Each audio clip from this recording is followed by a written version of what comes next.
सालों पहले बानिया राज्य में कर्ण राजा का शासन चलता था। राजा का दिल बहुत साफ था। वह हर त्योहार के दिन लोगों को दान देते थे। इस साल भी एक त्योहार के अवसर पर राजमहल में दान लेने वालों की भीड़ लग गई। राजा ने सबको भर भर कर दान दिया।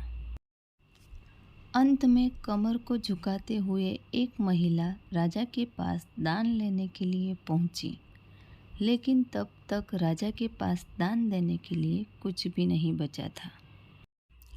राजा ने तुरंत अपने गले से हीरे का हार निकालकर उस महिला को दे दिया। वह महिला राजा के सिर पर हाथ फेरते हुए आशीर्वाद देकर चली गई। अगले दिन राजा अपने बगीचे में बैठकर सोच रहे थे कि मेरे जीवन में एक पुत्र की कमी है। भगवान ने मुझे सब कुछ दिया, लेकिन पुत्र सुख पता नहीं क्यों नहीं दिया। तभी राजा के गोद में आकर एक आम गिरा। राजा इधर उधर देखने लगे। उनके मन में हुआ कि आखिर यह आम मेरी गोद में आया कैसे। तभी कुछ देर बाद उन्हें बहुत सारी परियां दिखी। उन सभी परियों में से एक नीली आंखों वाली परी राजा के सामने आई और बोलने लगी कि इस आम को अपनी पत्नी को दे देना। यह आम तुम्हें पुत्र रत्न देगा। इसे खाने के 9 महीने बाद ही तुम्हारी पत्नी माँ बन जाएगी। वैसे तुम्हारे भाग्य में पुत्र सुख तो नहीं है, लेकिन तुम दिल के साफ हो और बहुत दानी हो, इसीलिए तुम्हें यह सुख मिला है। बस यह सुख तुम्हें सिर्फ 21 साल तक मिलेगा। जैसे ही तुम्हारे बेटे की शादी होगी, उसकी मौत हो जाएगी। राजा ने दुखी मन से नीली आंखों वाली परी से पूछा, क्या इसका कोई उपाय नहीं है? परी ने कहा, राजन, कल मैं कमर झुकाते हुए एक साधारण महिला के रूप में तुम्हारे दरबार में दान लेने के लिए आई थी। देखो, जो माला तुमने मुझे दी थी वो मेरे गले में है। तुम्हारे इसी कर्म और दूसरों की मदद करने की भावना के कारण मैं तुम्हें पुत्र का आशीर्वाद देने के लिए आई हूँ। लेकिन तुम्हारा बेटा 21 साल से ज़्यादा नहीं जी पाएगा। फिर भी तुम उसकी मौत होते ही उसे एक संदूक में डाल देना। उसके बाद संदूक में 4 दही के घड़े रखना और बीच जंगल में जाकर छोड़ देना। इतना कहकर नीली आंखों वाली परी वहाँ से ओझल हो गई। राजा ने महल जाकर सारी बात अपनी पत्नी मैत्री को बता दी और उसे आम खाने के लिए दिया। राजा की पत्नी ने आम खाने के ठीक 9 महीने के बाद एक पुत्र को जन्म दिया। बेटा होने की खुशी में राजा ने बहुत बड़ा जश्न रखा। जश्न के बाद बेटे का नाम देव रखा गया। होते होते राजकुमार देव की उम्र 21 साल की हो गई। उसके विवाह के लिए प्रस्ताव आने लगे। राजा ने एक बुद्धिमान लड़की वत्सला से अपने बेटे की शादी करा दी।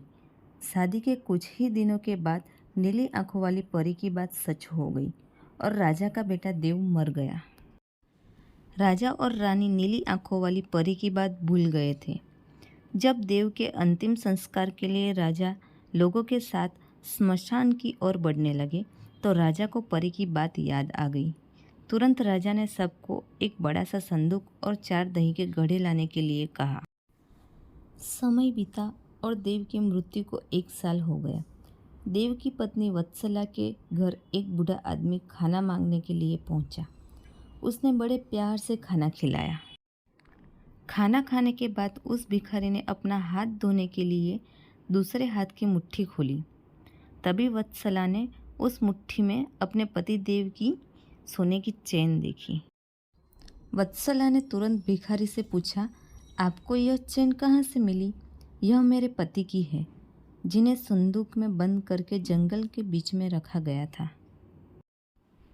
भिखारी ने डरते हुए कहा, हाँ, मैंने यह चेन उसी संदूक से निकाली है। वत्सला ने कहा, आप डरिए मत, मैं सिर्फ उस जंगल तक जाना चाहती हूँ जहाँ मेरे पति का संदूक रखा है।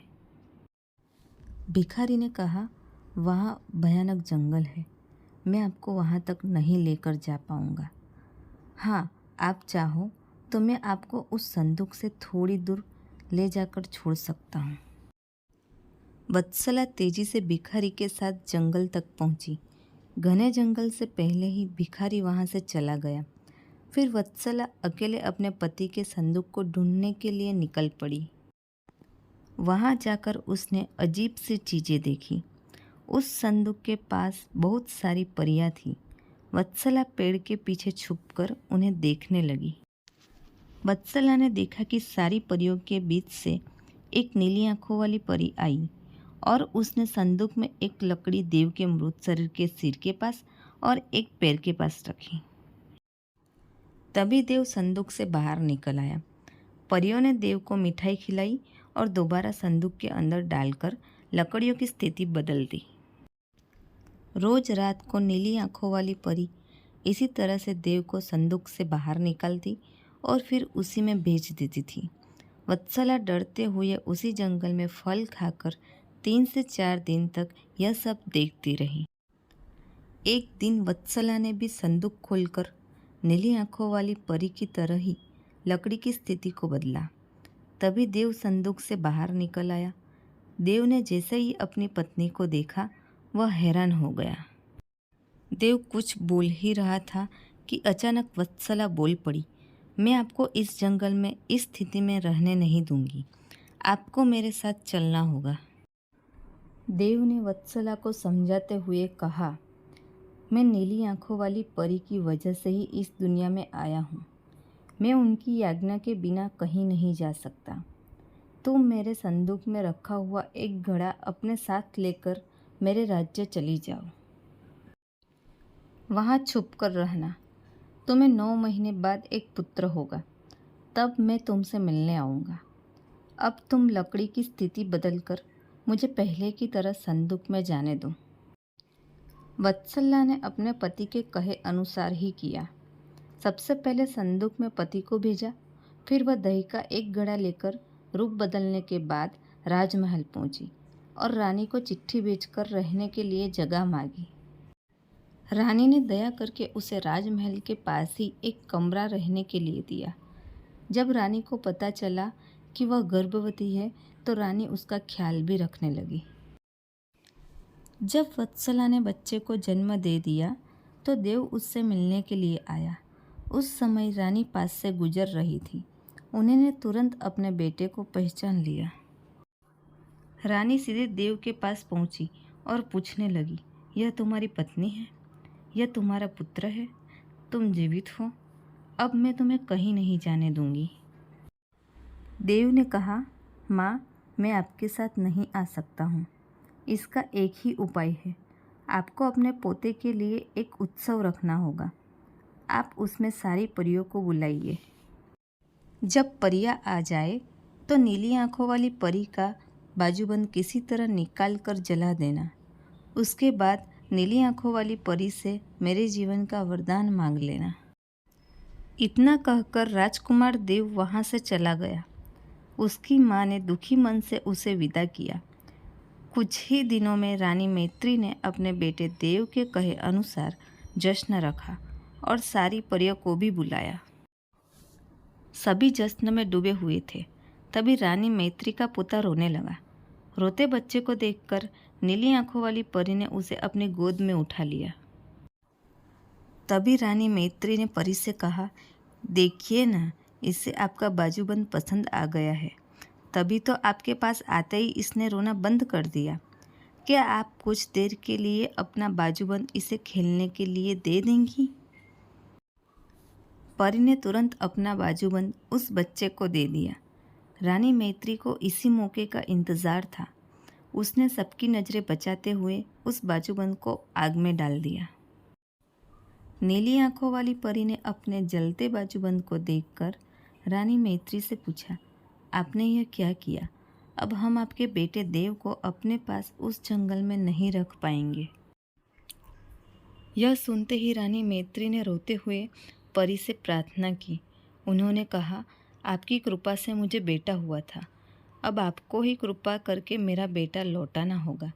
मैं आपसे अपने बेटे देव की भीख मांगती हूँ। नीली आंखों वाली परी को माँ का प्यार देखकर दया आ गई और उन्हें आशीर्वाद दे दिया। परी के आशीर्वाद से राजकुमार देव संदूक से निकलकर घर लौट आया। राजकुमार अपने परिवार के साथ खुशी खुशी रहने लगा। इस कहानी से हमें यही सीख मिलती है कि विनम्रता से सबका दिल जीता जा सकता है और सब्र एवं सही रणनीति से इंसान मुश्किल काम को भी पूरा कर लेता है। अगर आपको हमारी ये कहानी अच्छी लगी तो लाइक कीजिए, कमेंट कीजिए, शेयर कीजिए और सब्सक्राइब करना मत भूलिए। Thank you.